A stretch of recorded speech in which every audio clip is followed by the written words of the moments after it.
dari warga Desa Sengi meminta kalau bisa candi dikembalikan ke Desa Sengi lagi, meskipun tidak bisa kembali ke posisi semula atau ke tempat aslinya. Kami sebagai masyarakat senang karena yang hilang sudah kembali lagi.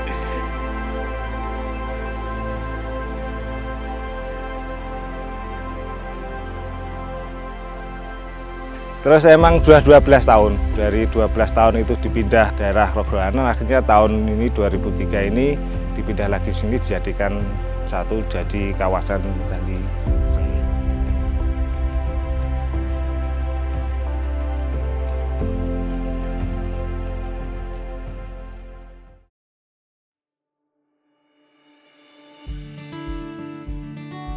Indonesia adalah negeri yang kaya akan sejarah dan kebudayaan.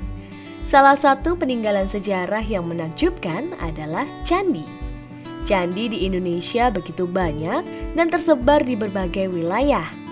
Beberapa candi diantaranya terletak di sebuah kawasan asri, yaitu Desa Candi, Dusun Candi Pos, Kelurahan Sengi, Magelang. Desa ini hidup dan tumbuh berkembang di antara 3 candi Hindu yang disebut dengan Kompleks Candi Sengi.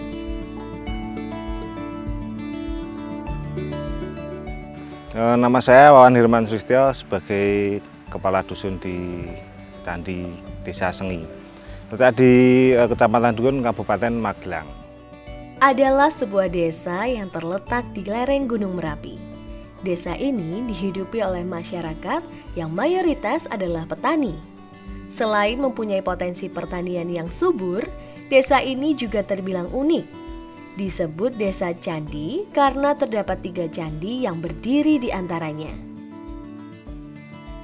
Kompleks Candi Sengi terdiri dari 3 buah candi yang letaknya saling berdekatan. Ketiga candi tersebut adalah Candi Asu, Candi Pendem, dan Candi Lumbung. Ketiga candi ini mempunyai karakteristik dan ceritanya masing-masing. Di Desa Candi ini kan ada 3 candi, Candi Asu, Candi Pendem, sama Candi Lumbung. Yang pertama di Candi Asu. Candi Asu itu letaknya di sebelah barat Dusun Candi Pos yang ada di pinggir jalan. Terus yang kedua Candi Pendem itu letaknya di persawahan, karena dulu kependem lah, terus dinamakan Candi Pendem. Sebenarnya Candi Pendem itu kan candi pertimah. Jadi karena penemuannya itu kependem, jadi dinamakan Candi Pendem. Terus yang satunya itu Candi Lumbung. Itu letaknya itu di bantaran Sungai Pabelan. Candi ketiga adalah Candi Lumbung. Dulu Candi Lumbung berada di bantaran Sungai Pabelan. Namun, candi ini harus dipindahkan dari tempat asalnya ke sebuah tempat yang aman di Dusun Telatar, Kelurahan Krogowanan, Kecamatan Sawangan. Sebuah area yang tak jauh dari kedua candi yang lain. Sejarahnya kemarin kenapa pada tahun 2010 itu disimpulkan Candi Lumbung yang berada di Desa Sengi itu harus dipindahkan karena Desa Candi Lumbung itu berada di tebing sungai, pertemuan antara Sungai Tlingsing dan Sungai Pabelan, dan di situ sebetulnya sudah dibuatkan cek dam untuk penahan tebing karena akibat erupsi Merapi, lahar dingin, cek damnya jebol dan akhirnya membahayakan terhadap keberadaan Candi Lumbung, sehingga akhirnya berdasarkan hasil kesepakatan dan kajian untuk penyelamatan Candi Lumbung kita pindahkan. Dan pada saat itu ada yang bersedia untuk memberikan tempat di Desa Telatar ini. Akhirnya kita pindah mulai tahun 2010 dan baru selesai tahun 2011 karena melalui proses 2 tahap, karena memang lokasi pemindahan itu melewati jalur yang tidak mudah, sehingga kita harus mengangkut batu melewati sawah dengan membuat jalan dari papan kayu. Jadi prosesnya juga selama 2 tahun untuk penyusunan kembalinya lagi. Ya, waktu itu memang ada permintaan dari Pak Kepala Desa suruh pindah ke sini, dipindah di Sengi karena biar jadi satu ke kawasan Candi Sengi. Tapi karena akses jalannya itu kan rusak karena diterjang banjir lahar hujan tersebut, akhirnya pindah sana. Terus kita sudah mengajukan, tapi karena akses jembatannya, kedua jembatan itu kan ambruk baru waktu pemindahan sama proses pemindahan candi itu bareng. Jadi kan memang akses jalan jembatannya ke sini memang tidak ada. Jadi ya dipindah di yang aman di daerah Rogowanan tersebut. Pemindahan Candi Lumbung untuk kedua kalinya ke tanah asalnya berdekatan dengan Candi Pendem dan Candi Asu disambut hangat oleh warga desa Candi. Hal ini juga berpengaruh terhadap kegiatan budaya dan tradisi masyarakat yang masih dilaksanakan di area kompleks Candi Sengi. Kami sebagai masyarakat senang karena yang hilang sudah kembali lagi. Terus emang sudah 12 tahun, dari 12 tahun itu dipindah ke daerah Rogowanan, akhirnya tahun ini 2003 ini dipindah lagi sini dijadikan jadi kawasan Candi Sengi. Nah ini lokasinya itu berada di tanah kas desa. Nah, jadi kas desa ada tanah yang kebetulan tanah kas desa tersebut berdekatan dengan Candi Asu, Candi Pendem dan di dekat di titik asalnya Candi Lumbung. Jadi cuma berapa meter dari titik aslinya candi tersebut. Akhirnya kemarin 2018 itu ada uji kelayakan, terus dari desa itu mengajukan untuk biar Candi Lumbungnya itu dipindah lagi ke Sengi. Kenapa candi ini harus dipindahkan? Pertama, karena permintaan dari warga desa Sengi, karena candi ini dulunya berada di desa Sengi. Dari warga desa Sengi meminta kalau bisa candi dikembalikan ke desa Sengi lagi, meskipun tidak bisa kembali ke posisi semula atau ke tempat aslinya. Terus kedua, karena tanah yang di desa Telatar ini BPK wilayah 10 harus menyewa tiap tahunnya dengan harga yang lumayan tinggi sehingga membebani negara tiap tahunnya, sehingga akhirnya berdasarkan surat permintaan dari Kepala Desa Sengi, Candi Lumbung akhirnya kita laksanakan untuk kita pindah kembali ke Desa Sengi, ke tanah kas desa dengan status bebas sewa. Karena masyarakat sangat senang ketika candi itu dipindah lagi, dan untuk untuk kegiatan-kegiatan sehari-hari, misalnya ada kegiatan kayak perti dusun, terus kayak ada sedekah bumi dan yang lain tuh biar lebih mengikat dengan kultur budaya yang ada di Desa Sengi.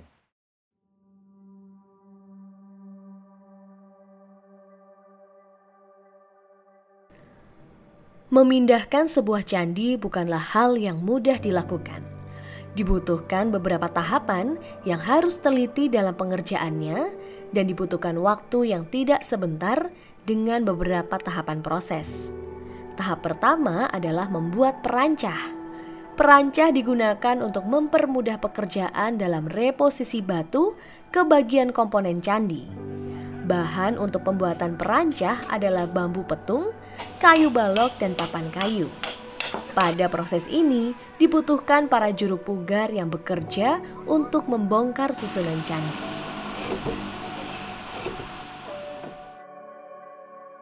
Tahun ini kita tahapannya pertama kita menyiapkan di lokasi di Desa Telatar, kita pasang perancah-perancah untuk nanti melepas susunan batu, dan nanti setelah kita lepas mulai dari awal ke atas, nanti yang atas separuh atas kita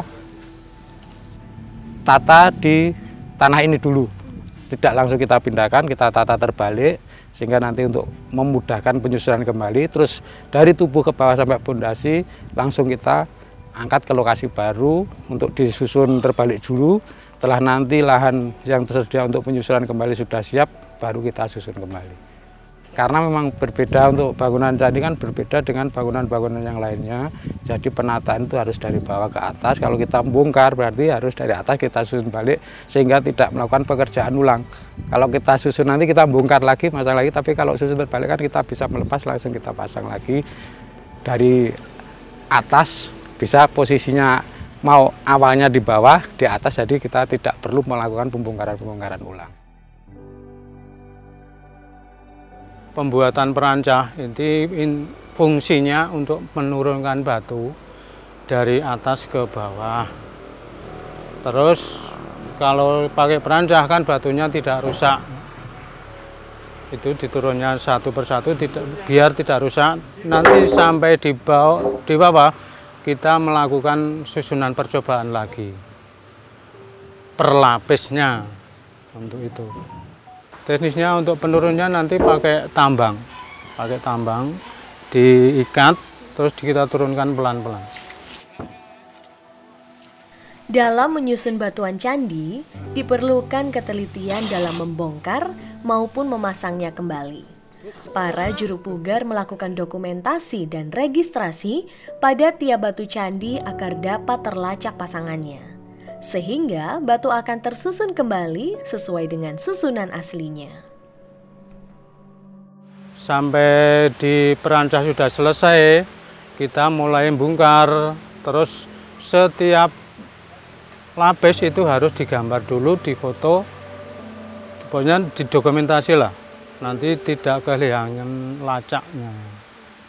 Setiap lapis nanti dibongkar, terus digambar, terus diregistrasi, baru kita bongkar lagi. Selanjutnya seperti gitu. Paling rumit itu sebetulnya kita dalam pembongkaran dan penyusunan kembali, karena susunan batu candi itu seperti puzzle, jadi posisinya itu tidak bisa berpindah. Jadi saat kita melepas pun kita harus melakukan registrasi, sehingga pada saat kita mengembalikan itu bisa kembali ke posisi semula, nggak harus mencari lagi. Penomoran tiap lapis, tiap arah kita kasih nomor kode tertentu, yang itu yang lebih memahami adalah steller. Kalau istilahnya kita menggunakan juru pugar, di situ juru pugar itu ada dua ahli juru pugar, yaitu steller dan shocker. Kalau steller ahli penyetel batuan, kalau shocker ahli pencari batu. Susah, harus nyambung ya. Ini kalau batu ini dikasih gini ya enggak bisa. Kita ya mencari reliefnya ini. Kadang ada serupa, itu dijodohkan ya tidak mau. Menggadokan bagian ini sama ini aja ya susah. Soalnya untuk bagian natnya itu kan batunya tidak lurus toh, Mbak. Ini kan ada yang lurus, ada yang bengkok ini. Tata letak candi harus memperhatikan banyak hal, mulai dari kesiapan lahan, arah posisi candi, hingga hal-hal spiritual lainnya. Utamanya, lahan yang digunakan harus memenuhi kriteria, mengingat Candi Lumbung akan ditempatkan secara permanen di lahan yang baru. Persiapan lahan baru itu lahannya kan lahan sawah itu, Mbak. Terus diratakan. Terus kita mencari koordinat dari arah yang mau dipasang ke sana kan harus seperti ini. Jadi sudutnya, kemiringannya berapa kan harus sama seperti ini. Kemarin sudah dilakukan, terus dilakukan untuk pemasangan bagian sumuran, nanti dikasih peripe. Itu ya sudah dilanjutkan, tapi bagian sumurannya belum. Nanti nunggu pemasangan peripe dulu. Ini untuk pemasangan ini dilakukan, lantai kerjanya itu kan harus digali dulu lagi, Mbak. Sedalam 170 cm. Itu nanti yang 1 meter itu boulder sama sirtu. Nanti airnya kan meresap, kalau kena resapan dari candi dunia nanti biar meresap tidak istilahnya orang megung itu loh, Mbak. Terus dilakukan ini lantai kerja pakai cor. Nah itu baru pemasangan awal.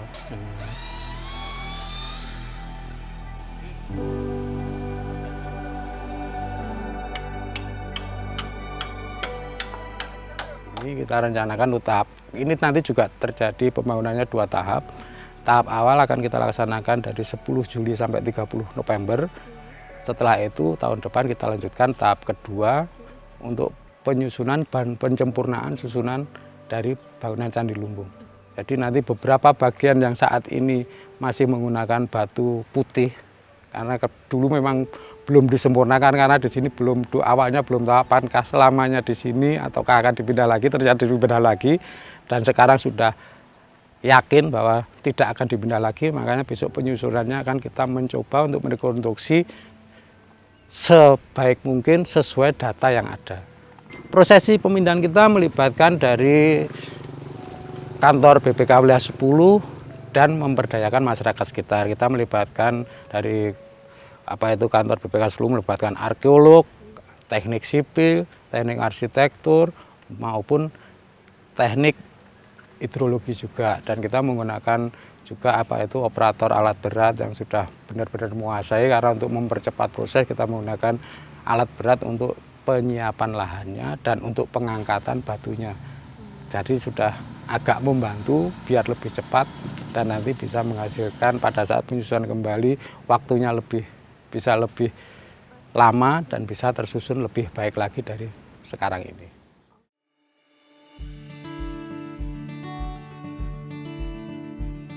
Selain secara teknis dengan segala prosesnya, dalam memindahkan candi juga melalui proses spiritual yang tidak bisa dilewatkan.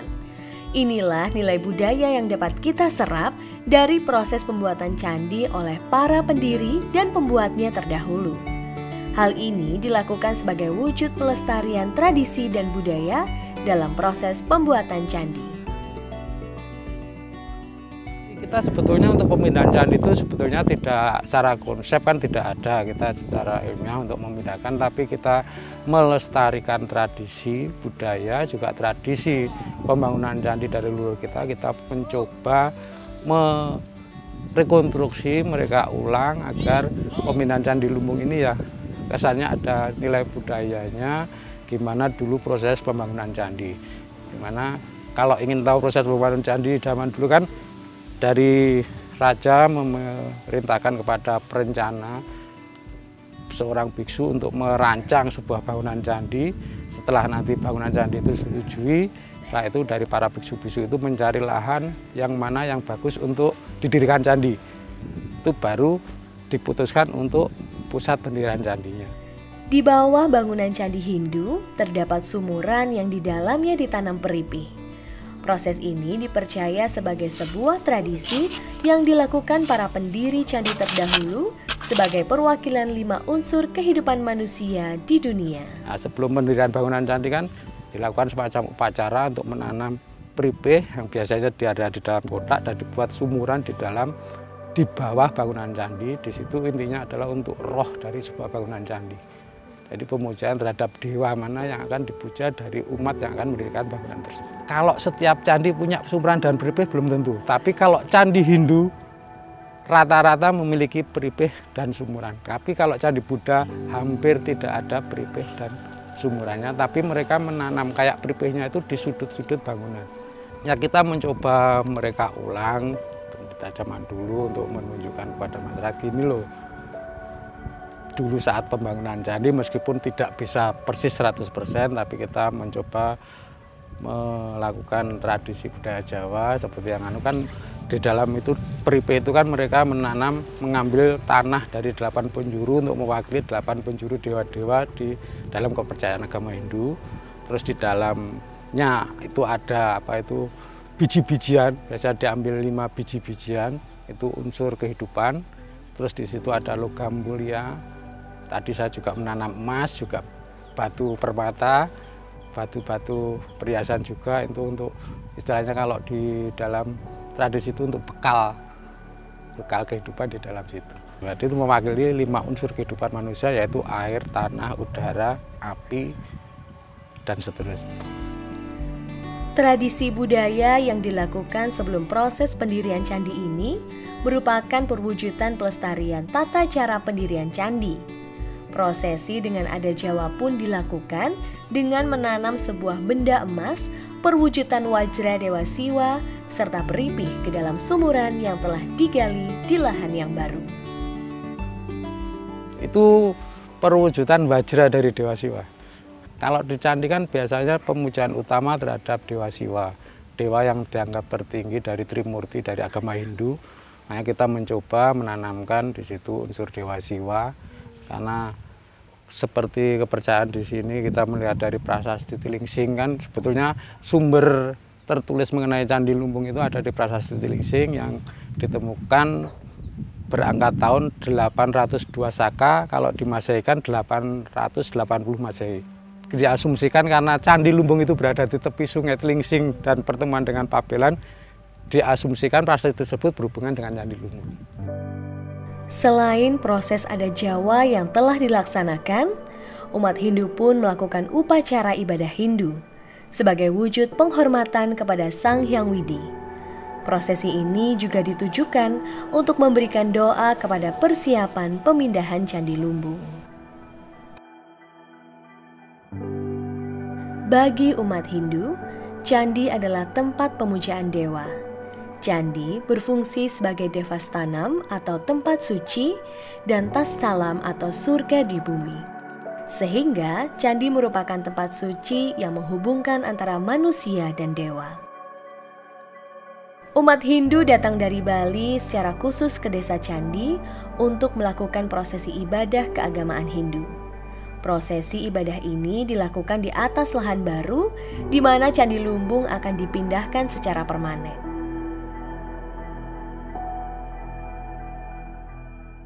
Mungkin bisa saya sampaikan bahwa emang untuk pelestarian sebuah bangunan cagar budaya khususnya itu memang secara sesuai dengan Undang-Undang Nomor 11 Tahun 2010 itu adalah wewenang dari Direktorat Dirjen Kebudayaan di pusatnya, yang mana di dalam tingkat daerahnya ada UPT-UPT yang dulunya bernama Balai Pelestarian Cagar Budaya, sekarang berubah menjadi Balai Pelestarian Kebudayaan. Dan kebetulan untuk wilayah Jogja dan Jawa Tengah, Balai Pelestarian Kebudayaan wilayah 10 yang memang berwenang berdasarkan secara aturan dan undang-undang di tingkat provinsi. Jadi kita memang mempunyai wewenang untuk melakukan pemugaran, pelestarian sebuah bangunan cagar budaya, tidak hanya candi, tapi seluruh bangunan cagar budaya baik dari prehistori sampai masa kolonial. Itu wewenang dan tanggung jawab dari Balai Pelestarian Kebudayaan wilayah 10. Pindahnya Candi Lumbung juga memberikan harapan besar bagi kelangsungan perekonomian masyarakat desa Candi. Nah, nanti untuk harapannya karena sini termasuk daerah wisata yang berdekatan dengan Ketep, nanti akan membuat jadi untuk tempat wisata edukasi untuk anak-anak sekolah. Jadi ada edukasi sejarah, edukasi budaya, terus ada edukasi pertanian dan lain-lain mau dijadikan satu tempat sini. Karena kita di sini juga ada beberapa potensi yang harus kita kembangkan untuk khususnya di Desa Sengi yang akan kita kembangkan lagi, terutama kalau candinya Lumbung itu sudah dipindah ini kemungkinan akan lebih baik lagi untuk kedepannya. Harapan kami kemarin kita juga sudah berkoordinasi dengan kepala desa dan masyarakat. Semoga nanti setelah Candi Lumbung bisa dipindah ke lokasi kembali, bisa untuk pemberdayaan dan pengembangan masyarakat, bisa meningkatkan potensi ekonomi masyarakat dan potensi kepariwisataan masyarakat Desa Sengi. Sehingga nanti Desa Sengi bisa semakin berkembang karena di situ candi menjadi satu dan berdekatan, bisa menjadi konsep wisata antara Candi Lumbung, Candi Asu, dan Candi Pendem menjadi satu kesatuan lagi seperti awal ditemukan. Candi Lumbung adalah warisan budaya dan sejarah yang dimiliki Indonesia. Maka sudah seharusnya setiap warisan budaya dan sejarah dilestarikan, dijaga, dan dirawat oleh kita semua.